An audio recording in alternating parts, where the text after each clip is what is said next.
사람은 영적인 존재입니다. 얼마 전에 말씀드렸듯이 영국에는 동물복지법이 제정되었고 그 중에 하나가 문어가 지능이 좀 있고 고통을 느낄 줄 알기 때문에 문어를 요리할 때 끓는 물에 산채로 요리해서는 안 된다 하는 법이 있다고 합니다.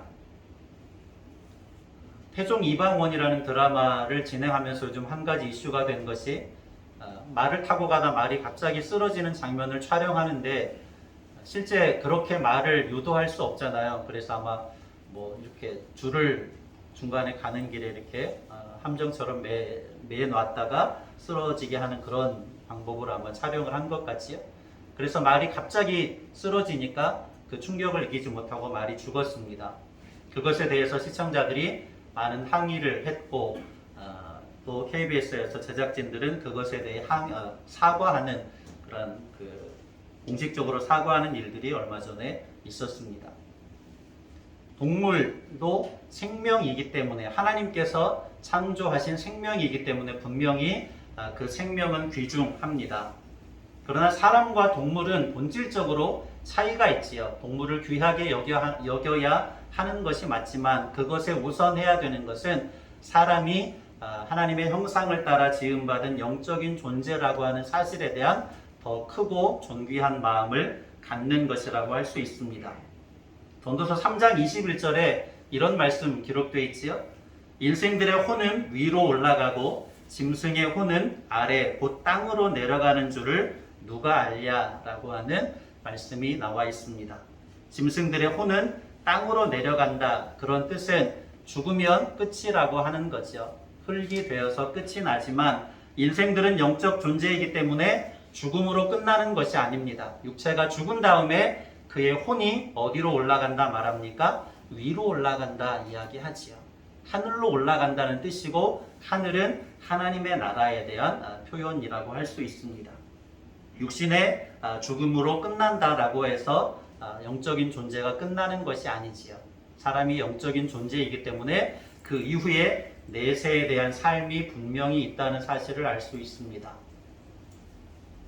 보이지도 않는 내세가 존재한다는 것을 우리가 어떻게 증명할 수 있을까요? 당장 눈에 보이는 것으로 증명하기는 어렵겠지요. 그런데 인류의 역사가 영적인 존재인 사람이 살아온 역사에 대한 기록들을 살펴보면 역시 내세가 분명히 존재한다는 것을 인정하지 않을 수 없습니다. 왜냐하면 인간들 자체가 역사 속에서 끊임없이 내세에 대한 갈망을 가지고 있었다는 것을 확인할 수 있기 때문이죠. 그래서 나름의 상상력을 동원해서 형상화시켜서 내세에 대한 그림들을 그려내는 모습을 볼 수 있습니다. 여러 가지 형태의 모습으로 내세는 이럴 것이다 라고 하는 상상의 나래를 펼쳐온 것이 인류의 역사이지요.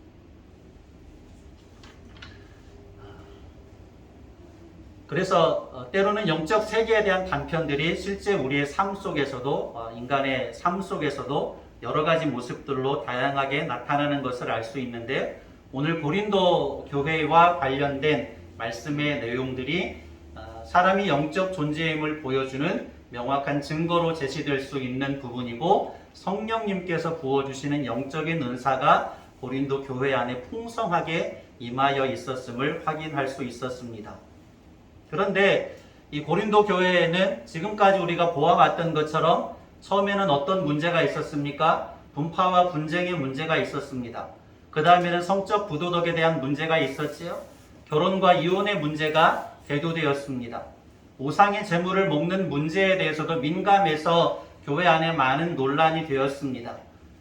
예배 중에 수건을 써야 하느냐 말아야 하느냐 하는 문제들도 교회 안에 있는 영적인 질서에 있어서 많은 혼란을 야기시키기도 했습니다. 성만찬의 문제 역시도 부자와 가난한 자들에 대한 차별이 발생해서 고린도 교회 내에 문제가 되기도 했습니다. 문제투성이었던 고린도 교회에 하나님께서 필요에 따라서 많은 영적인 은사를 부어주셨지만 그 영적인 은사도 고린도 교회 성도들에게 여러 가지 혼란을 야기시키는 일들이 발생하기 시작합니다. 자유를 남용하는 측면에서 내가 방언의 은사를 받았다고 하면 그것을 자랑하고 싶어서 다른 사람에 상관없이 공적인 예배의 자리에서도 큰 소리로 방언하면서 기도하는 일들이 발생을 했고, 그 외에 여러 가지 은사들을 자기 은사가 최고인 것처럼 자랑하는 사람들이 있었고, 어떤 일부의 성도들 중에는 그것으로 인해서 상처를 받고 소외되는 사람들도 있었습니다.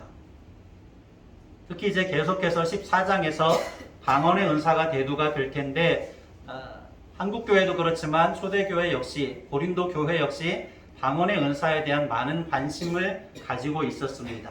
왜냐하면 그 당시에 수많은 우상의 신전들에서 어떤 현상들이 있었느냐면, 신탁을 받는 그러한 그 대상자들이 있었고, 신탁을 받을 때에 무아지경에 빠져서 혹은 황홀경에 빠져서 중얼중얼하면서 신의 뜻이라고 사람들에게 가르치는 일들이 있었기 때문입니다. 그런 일들이 이제 교회 안에서도 성령으로 말미암아 방언이 주어지니 그와 같은 비슷한 현상인 것처럼 생각하고, 그 당시에 많은 사람들이 그러한 신탁에 대해서 매료되고 인정하고 있었기 때문에 내가 이것을 할 수 있다라고 자랑하는 일들이 교회 안에서 발생하게 되었다고 하는 거죠. 그것이 고린도 교회의 공적인 예배에 많은 질서를 해치고 여러 사람들에게 분란을 일으키는 요소가 되기도 했습니다. 고린도전서 14장 23절을 찾아볼까요? 두 장을 넘겨서 고린도전서 14장 23절입니다.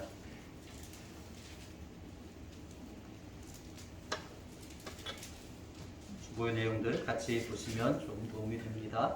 같이 볼까요? 그러므로 온 교회가 함께 모여 다 방언으로 말하면 알지 못하는 자들이나 믿지 아니하는 자들이 들어와서 너희를 미쳤다 하지 아니하겠느냐. 아멘. 12장부터 14장까지는 영적 은사에 관한 이야기입니다.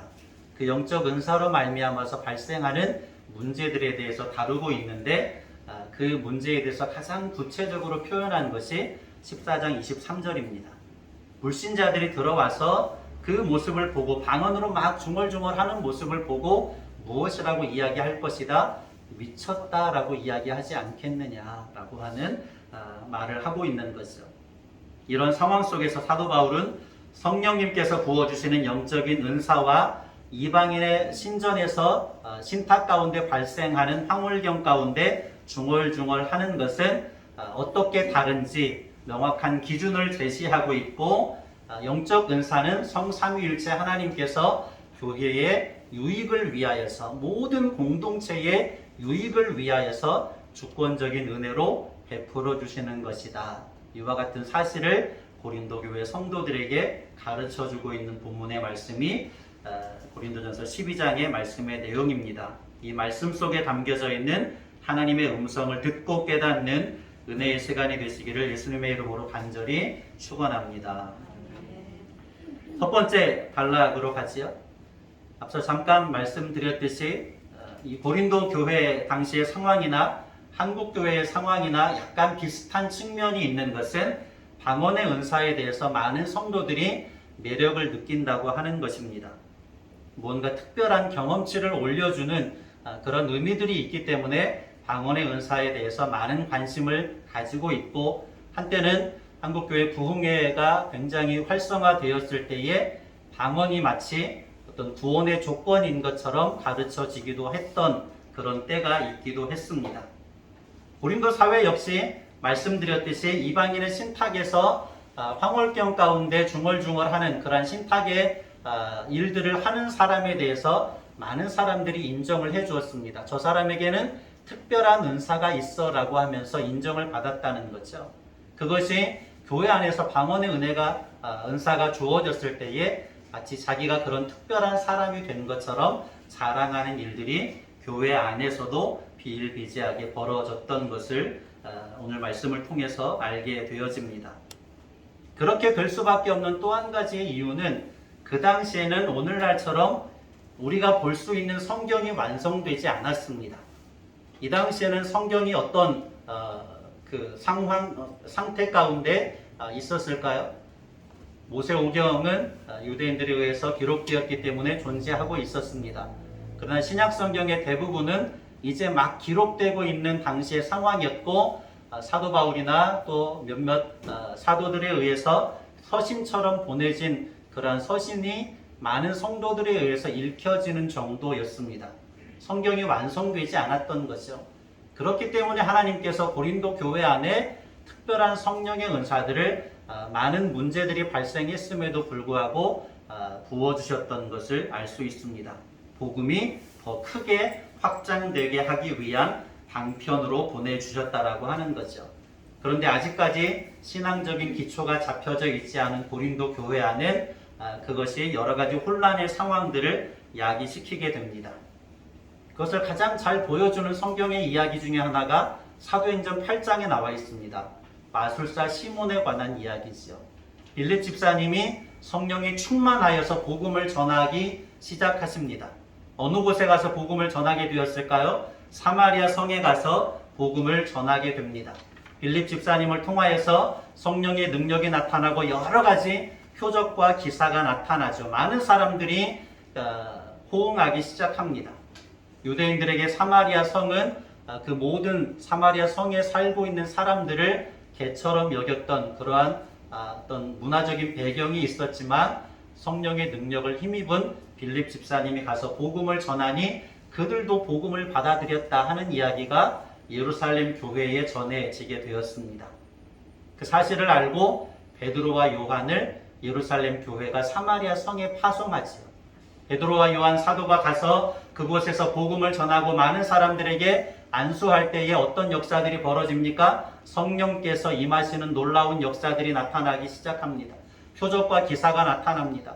그때 마술사 시몬도 나름대로 사람들에게 유명세를 타고 있었던 사람이었습니다. 마술을 행하여서 그 사람이 가지고 있는 재능으로 마술을 행하여서 사람들에게 인기를 얻고 있었고, 자칭 유명한 사람이다라고 자랑을 하고 다녔던 사람이 마술사 시몬이었습니다. 그런데 빌립 집사님을 통하여서 성령의 역사가 나타나는 것을 보고 너무 신기해서 집사님을 따라다니다가 세례까지 받았습니다. 그리고 베드로 사도와 요한 사도가 와서 안수하니까 성령이 임하는 모습을 보고 너무 신기한 거죠. 자기도 그런 능력을 갖고 싶었습니다. 그래서 하는 말이 무엇일까요?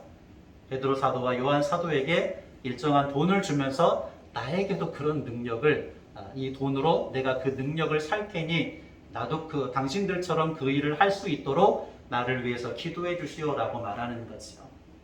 한번 찾아볼까요? 사도행전 8장 18절과 19절입니다. 사도행전 8장 18절과 19절.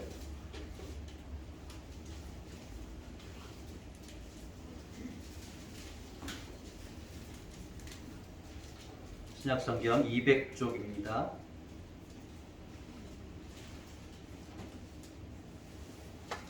같이요. 시몬이 사도들의 안수로 성령 받는 것을 보고 돈을 들여 이르되 이 권능을 내게도 주어 누구든지 내가 안수하는 사람은 성령을 받게 하여 주소서 하니, 그것을 돈으로 사고 팔 수 있는 것처럼 착각을 한 거지요. 세례까지 받았지만 복음의 본질을 깨닫지 못하고 하나님께서 부어주시는 영적인 은사를 자신의 유익을 위해서 자기를 내세우고 자랑하는 도구로 사용하고자 하는 마술사 시몬의 모습을 보게 됩니다.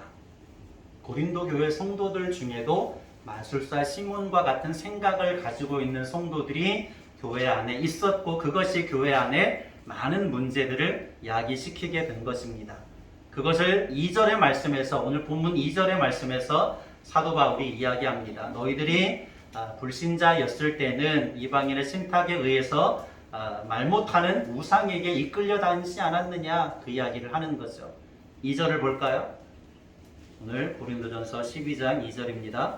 너희도 알거니와 너희가 이방인으로 있을 때에 말 못하는 우상에게로 끄는 그대로 끌려갔느니라. 아멘. 여기서 너희가 이방인으로 있을 때에, 그때의 이방인은 어떤 이방인일까요? 보통 성경에서 이방인이라고 말하는 사람들은 유대인이 아닌 모든 사람들을 이야기합니다. 그런데 여기서 말하는 이방인은 믿지 않는 불신자들을 이야기하는 거죠. 너희가 불신자로 있을 때에 우상의 신탁에서 나오는 그들의 말을 듣고 호기심에 끌려서 그들의 말대로 이리저리 끌려다닌 것이 아니냐, 그것이 사실 아니냐 말하고 있는 거죠. 간혹 어떤 영화, 고대 시대를 다루는 영화의 장면을 보면 신탁을 받는 장면들을 그림으로 볼 수 있는 것을 알 수 있습니다. 아무튼 그런 것들에 대하여서 고린도 당시의 사회적, 문화적 배경 속에 많은 사람들이 관심을 갖고 있었고 그것에 이끌려 다닐 수밖에 없는 상황들 속에 있었습니다. 우리 한번 찾아볼 거예요. 데살로니가 후서 2장 9절로 10절입니다. 이것에 대해서 경계해야 될 것을 데살로니가 후서 2장 9절로 10절에서 이미 사도 바울은 가르쳤습니다. 신약성경 335쪽이네요.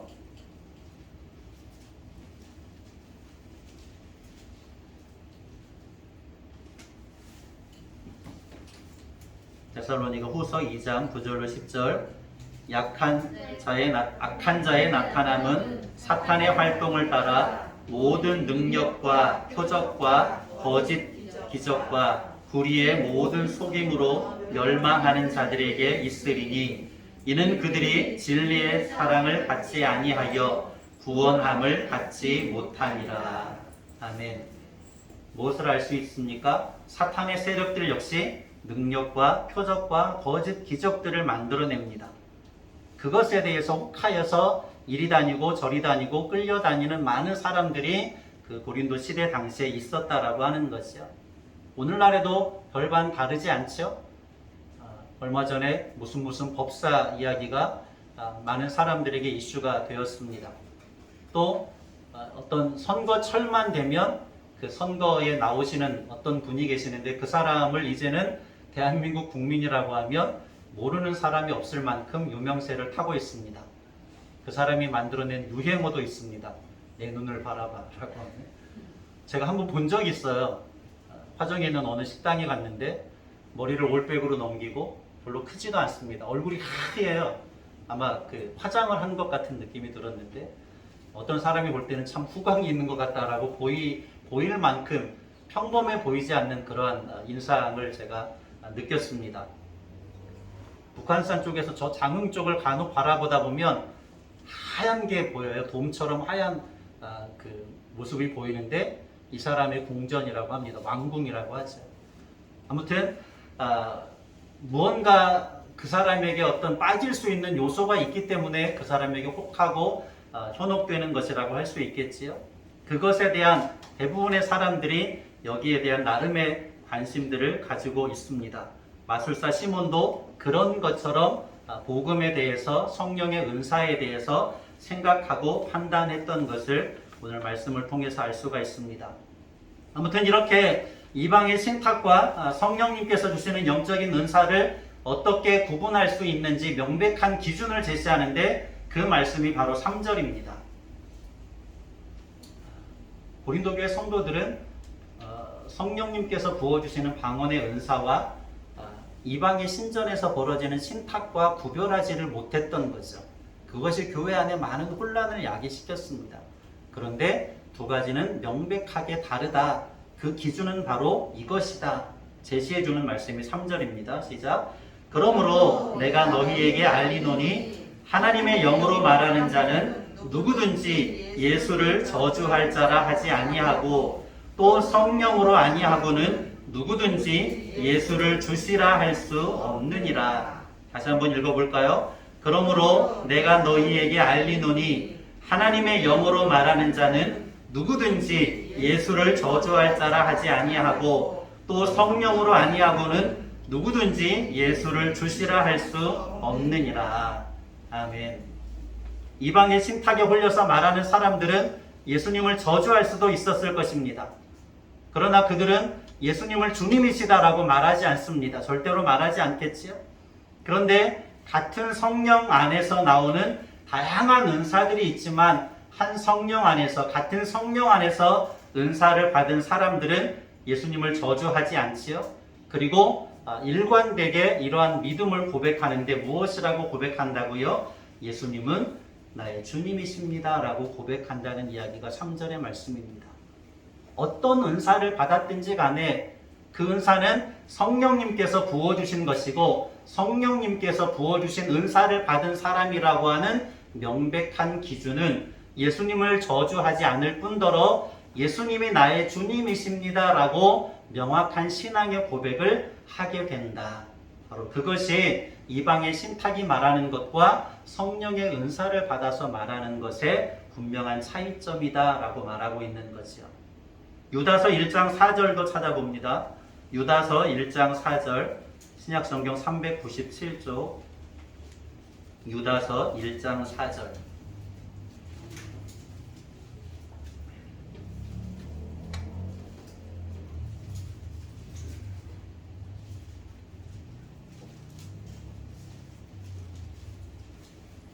신약성경 397쪽 유다서 1장 4절입니다. 이는 가만히 들어온 사람 몇이 있음이라. 그들은 옛적부터 이 판결을 받기로 미리 기록된 자니 경건하지 아니하여 우리 하나님의 은혜를 도리어 방탕한 것으로 바꾸고 홀로 하나이신 주제 곧 우리 주 예수 그리스도를 부인하는 자니라. 아멘. 후반부에 무엇이라고 이야기합니까? 홀로 하나이신 주제 곧 우리 주 예수 그리스도를 부인하는 자니라. 거짓 영에 사로잡힌 자들은, 이방의 신탁에 사로잡힌 자들은 우리 주 예수 그리스도를 부인하는 자들이다. 그러나 성령으로 말미암아 영적인 은사를 받은 자들은 예수님은 나의 주님이십니다 라고 고백하게 된다 하는 것을 명확한 기준으로 제시하고 있습니다. 1절의 말씀에는 바울 사도 역시 고린도 교회가 하나님께서 부어주시는, 성령으로 부어주시는 영적인 은사들, 신령한 은사들에 대해서 더 많이 사모할 것을 가르치고 있습니다. 그것이 이방인의 신탁과는 명백히 다르다는 사실을 깨우치고 영적인 은사는 예수님은 주님이시다라고 하는 믿음의 고백을 명확하게 제시해 주시는 것이기 때문에 더 많은 영적인 은사를 사모할 것을 고린도교회 성도들을 향하여서 가르칩니다. 그러나 그것은 사탄의 세력과 거짓 영들에게서 나오는 영적 체험들과는 다르다는 사실을 가르쳐 주면서 질서 안에서, 교회의 질서 안에서 교회의 유익을 위하여서 사용해야 될 것을 가르칩니다. 그리고 예수님은 주님이시다라고 하는 명백한 고백 속에서 아주 단순한 교훈을 한 가지 배울 수 있는데 그 교훈은 무엇입니까? 아무나 믿음을 고백하지 않는다 하는 것이지요. 어떤 자가 믿음을 고백합니까? 성령님의 임재하시는 은혜를 체험한 자가 믿음을 고백합니다. 성령님의 임재를 체험한 자가 예수님을 저주할 수 없을 뿐더러 예수님이 나의 주님이십니다 라고 고백하는 것이죠. 이러한 고백 안에 있는 자들은 누구에게든지 성령님의 임하심에 은사를 받은 자이라고 하는 것을 성경은 우리에게 가르쳐 주고 있습니다. 저와 여러분이 성령님의 은혜와 감동하심으로 더욱더 충만하여서 3절 말씀에 고백하는 것처럼 예수님이 나의 주님이십니다. 예수님은 나의 주권자이시고 내 생명의 주인이시고 나에게 영원한 생명을 부여하시는 분이십니다 라고 더욱더 뜨겁게 믿음을 고백할 수 있는 저와 여러분이 되시기를 예수님의 이름으로 간절히 축복합니다. 두 번째 단락은 오늘 말씀의 그 제목에 대한 답이라고 할 수 있죠. 모든 사람을 유익하게 하려 함이라고 하는 것이죠. 하나님께서 영적인 은사를 주신 목적입니다. 초대교회 안에 표적과 기사가 풍성히 나타나고 영적인 은사가 아주 다양하게 나타난 것은 복음이 확장되게 하시기 위한 하나님의 강권적인 역사하심이었습니다. 오순절 마가의 다락방에 성령의 임재가 있게 된 이후에 어떤 역사들이 벌어집니까? 사도들이 가는 곳마다, 복음을 전하는 곳마다 성령이 임하게 되었고 그곳에 놀라운 표적과 기사들이 나타나게 되었습니다. 그것은 무엇 때문입니까? 복음이 더 빠르게 확장되어야 하기 때문에 하나님께서 더욱더 강권적으로 더 많은 표적과 기사들, 영적인 은사들을 나타나게 하신 거죠. 왜냐하면 지금처럼 특별 계신 성경이 완성되지 않았기 때문에 복음이 확장될 수 있도록 그러한 역사를 더 많이 이루셨다는 것을 알게 됩니다. 그런데 문제는 무엇입니까? 그렇게 사도들이 가서 복음을 전함으로 많은 사람들에게 표적과 기사가 나타나고 그들이 예수님을 믿게 되었습니다. 그런데 사도들이 그 교회에서 떠나서 다른 곳으로 이동했을 때에 남겨진 교회 성도들에게서 나타나는 여러 가지 문제들이었습니다. 복음을 전해준 사도들이 떠났을 때에 그 교회 안에는 다양한 인종과 다양한 신분의 사람들이 모여 살았기 때문에 많은 혼란이 야기되었던 것이지요. 그 혼란에 대해서 엿볼 수 있는 장면이 13절에 나와 있습니다. 13절을 볼까요? 본문 고린도전서 12장 13절 우리가 유대인이나 헬라인이나 종이나 자유인이나 다 한 성령으로 세례를 받아 한 몸이 되었고 또 다 한 성령을 마시게 하셨느니라. 아멘. 당시 교회 안에는 어떤 사람들이 모여 있었습니까? 유대인도 있었고 헬라인들도 있었고 신분적으로 종인 사람들도 있었고 자유인인 사람들도 있었습니다. 그런데 유대인이든지 헬라인이든지 종이든지 자유인이든지 다 한 성령으로 세례를 받았다 하는 것을 명확하게 가르쳐 주고 있습니다. 무엇을 말하기 위해서였을까요? 영적인 은사들은 아주 다양하게 나타날 수 있습니다. 인종이나 신분이 다 다른 것처럼 영적인 은사들도 성령님께서 각 사람의 필요에 따라 주시는 것이기 때문에 아주 다양하게 나타날 수 있는 거죠. 8절에서 10절까지 몇 가지를 이야기합니까? 일단 사도 바울이 아주 두드러지게 고린도 교회 안에 나타났던 은사에 대해서 기록한 말씀입니다. 지혜의 말씀이라는 은사가 나타났고 지식의 말씀, 믿음, 병 고치는 은사, 능력 행함, 예언함, 영들 분별함, 각종 방언 말함, 방언 통역함 이런 은사들이 고린도 교회 안에 나타났다라고 하는 거죠. 그러나 이러한 은사들 외에도 더 많은 은사들이 나타나게 되었을 것입니다.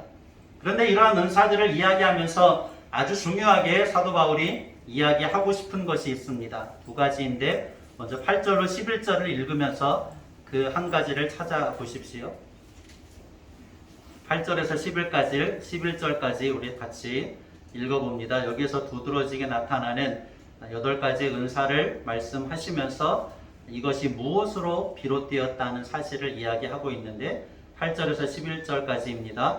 어떤 사람에게는 성령으로 말미암아 지혜의 말씀을, 어떤 사람에게는 같은 성령을 따라 지식의 말씀을, 다른 사람에게는 같은 성령으로 믿음을, 어떤 사람에게는 한 성령으로 병 고치는 은사를, 어떤 사람에게는 능력 행함을, 어떤 사람에게는 예언함을, 어떤 사람에게는 영들 분별함을, 다른 사람에게는 각종 방언 말함을, 어떤 사람에게는 방언들 통역함을 주시나니 이 모든 일은 같은 한 성령이 행하사 그의 뜻대로 각 사람에게 나누어 주시는 것이니라. 아멘. 무엇을 말하고 있을까요? 성령의 은사가 다양하게 나타났습니다. 그 다양한 은사들은 그러나 무엇에서 비롯되었다 말씀하고 있습니까? 성령으로 말미암아 비롯되었다. 한 성령으로 말미암아, 같은 성령으로 말미암아 비롯되었다.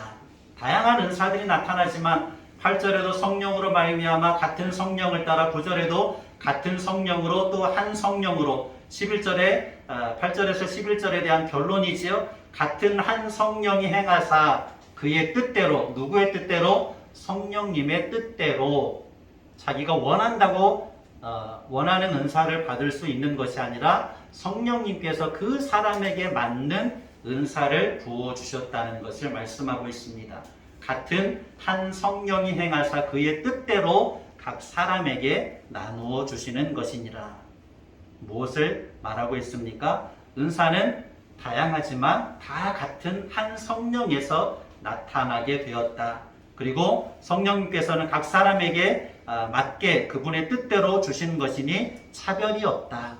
이것이 첫 번째로 사도 바울이 오늘 말씀을 통하여서 가르쳐주는 교훈입니다. 모든 은사는 다 같은 성령으로 말미암았다라고 하는 것이요. 그것은 다양하지만 차별이 있는 것이 아니다. 그것은 다양하지만 오직 예수님을 주님으로 고백한다면 다 같은 성령 안에서 이루어진 것이다. 이것을 말씀하고 있는 거죠. 두 번째 교훈은 무엇입니까? 말씀의 제목의 정답이지요. 모든 사람에게 유익을 주기 위하여서. 오늘 성경에는 그냥 유익을 위하여서라고 하지만 본문의 의도를 자세히 들여다보면 모든 사람, 공공의 유익, 공동의 유익, 그 고린도 교회 공동체의 유익을 위하여서 하나님께서 영적 은사를 주셨음을 분명하게 말씀하고 있는 내용입니다.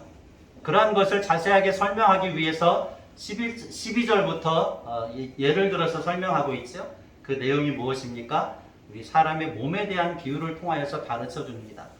사도 바울이 얼마나 탁월한지를 이 장면에서도 알 수가 있지요.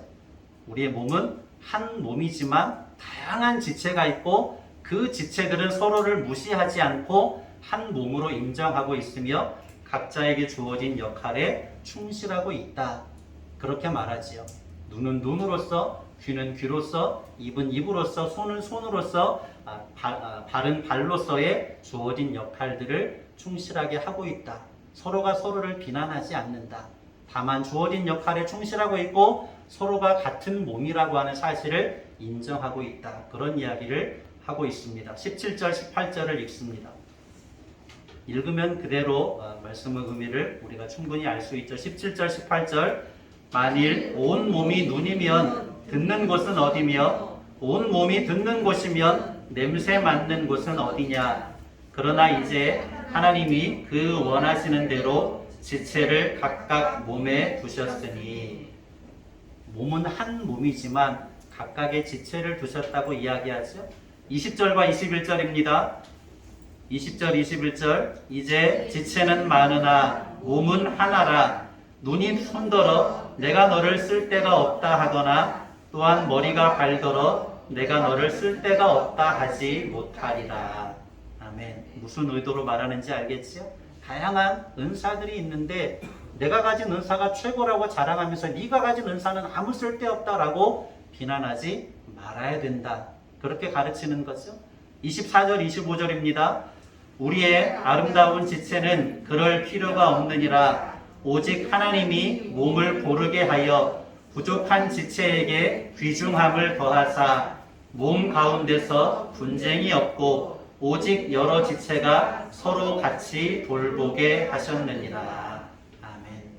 몸 가운데서 무엇이 없고 분쟁이 없고 서로 여러 지체가 서로 돌보게 하셨다.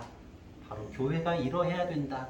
다양한 은사를 주셨지만 한 성령 안에서 교회의 유익을 위하여서 주신 것이기 때문에 네 것 내 것 자랑하지 말고 내 은사가 최고라고 자랑하지 말고 그 은사를 잘 활용하여서 교회가 더욱더 아름답게 세워져 나아가게 하면 될 것이다. 그렇게 가르치고 있는 거죠. 바울 사도가 무엇을 말하려고 하는지 충분히 알 수 있습니다. 교회의 유익을 위하여서 성령의 은사가 적절하게 사용되어야 합니다. 성령 하나님께서는 그렇게 교회의 유익을 세우기 위하여서 각 사람에게 맞게 적절한 은사를 부여하신 것이지요. 28절에서는 사역 직분에 대해서 이야기하죠. 사도와 교사와 여러 직분들에 대해서 이야기합니다. 그 직분들도 역시 무엇을 위해서 필요에 따라 부여하신 것입니까? 그 직분에 차등이 있는 것이 아니라 교회의 유익을 위하여서 적절하게 부여하신 것이 직분이다. 이것을 교훈하지요. 결론의 말씀을 드립니다. 영적인 은사나 직분은 교회 공동체의 유익을 위해서 성령님께서 각 사람에게 적절하게 부여하신 은사, 선물이라고 할 수 있습니다. 차별이 있는 것이 아니죠. 직분에 차별이 있는 것이 아닙니다. 다만 교회의 유익을 위해서 봉사하고 섬기도록 부여하신 것입니다. 이런 예를 한 가지 들면서 마치려고 하는데, 삼위일체 하나님은 신비로운 것이지요. 삼위일체 하나님은 기독교 교리에 있어서 가장 신비로운 영역이라고 할 수 있습니다. 누구도 확실하게 표현하기 어려운 부분이지요. 그런데 삼위일체 하나님이라고 하는 신비 속에는 많은 은혜가 담겨져 있습니다. 하나님이라고 하는 본질에 있어서는 한 분이지요. 그런데 성부 하나님, 성자 예수님, 성령 하나님 세 분으로 나타납니다.